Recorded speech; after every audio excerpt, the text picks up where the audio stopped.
Ramadan tiba, Ramadan tiba, Ramadan tiba. Alhamdulillahirabbil alamin. Segala puji bagi Allah yang telah memberikan kekuatan iman dan Islam kepada kita semua, sehingga kita bisa melaksanakan berbagai ibadah dengan baik. Mudah-mudahan apa yang kita lakukan menjadi ibadah yang diterima Allah Subhanahu wa Ta'ala.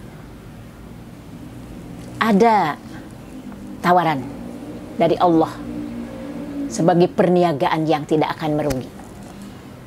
Buktinya ada di Quran surat Fatir ayat 29. A'udzubillahi minasyaitonirrajim.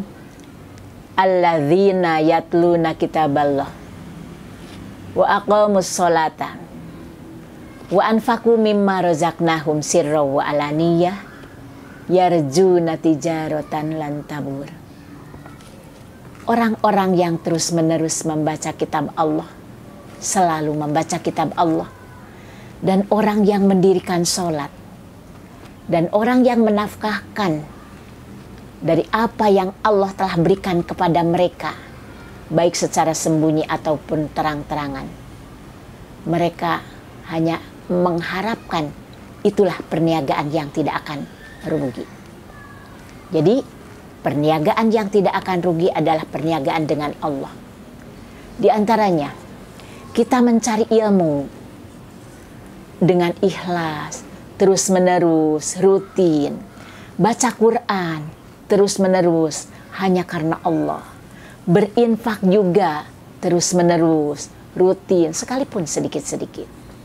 Maka hakikatnya kita semua ini sedang melakukan perniagaan dengan Allah. Sebetulnya berniaga dengan Allah tidak akan rugi, pasti untung. Berinfak akan dibalas dengan lipat ganda. Baca Quran, satu ayat, satu kata dinilai oleh Allah dengan pahala yang berlipat. Beda dengan kita hanya mencari masalah keduniaan saja. Target usaha biasanya meraih sukses, meraih untung. Untung di dalam bisnis perdagangan biasa, usaha hanya beberapa kali lipat.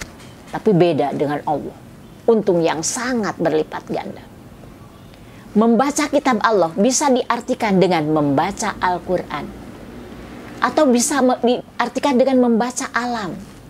Apa yang terjadi saat ini? Bagaimana sekarang? Begitu banyak musibah-musibah.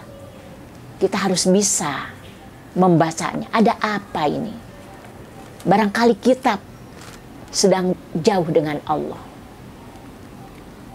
Yatluna kitaballah. Membaca alam. Seperti kenapa terjadi angin. Kenapa terjadi hujan begitu lebat. Kenapa terjadi banjir. Dan masih banyak lagi. Dan orang-orang yang mendirikan sholat. Mendirikan sholat yang dibuktikan. Sholat yang tidak hanya membaca saja atau beres kewajiban saja, tapi sholat yang berdampak. Sehingga sholat yang bisa membuktikan, sehingga bisa tanha anil fahsya'i wal munkar. Bisa mencegah kejahatan dan kemungkaran. Juga kita mengeluarkan infak, harta kita dikeluarkan dari apa yang Allah berikan rezeki kepada kita. Bisa secara sembunyi ataupun terang-terangan. Itu yang disebut perniagaan yang tidak akan merugi. Kalau tadi disebutkan target usaha adalah untung, nilai uang, disebut sukses, banyak uang. Tapi pada kenyataannya kebanyakan ini yang berkaitan dengan urusan dunia memang refleksinya kuatnya hawa nafsu. Kadang-kadang bisa kita berlelah-lelah hanya untuk mencari keuntungan. Bahkan tidak sedikit orang yang mencari keuntungan tersebut dengan cara yang tidak halal. Pokoknya untung. Masalah akhiratnya dikesampingkan. Padahal sebetulnya kita menjadi jalan, wasilah untuk mencari rezeki dengan harapan nanti bisa dimanfaatkan untuk kebahagiaan akhirat. Jadi banyaknya rezeki untuk kebahagiaan akhirat.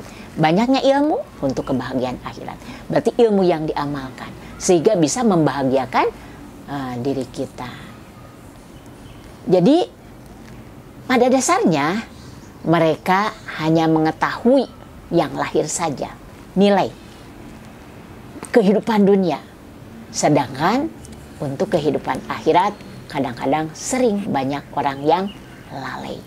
Nah, mudah-mudahan ketika kita sudah banyak ilmunya, sudah tahu, berarti kita tidak sampai melaksanakan seperti itu. Kita ingin banyak ilmu, banyak rizki, bisa membaca Al-Quran, banyak ibadah. Itu adalah peluang untuk bisa menghantarkan kita diridhoi oleh Allah dan akan mendapatkan pahala dari Allah Subhanahu wa Ta'ala. Itu saja yang bisa disampaikan. Mudah-mudahan bermanfaat. Rabbana la tuzigh qulubana ba'da idh hadaitana wa hab lana min ladunka rahmah innaka antal wahhab. Wassalamualaikum warahmatullahi wabarakatuh.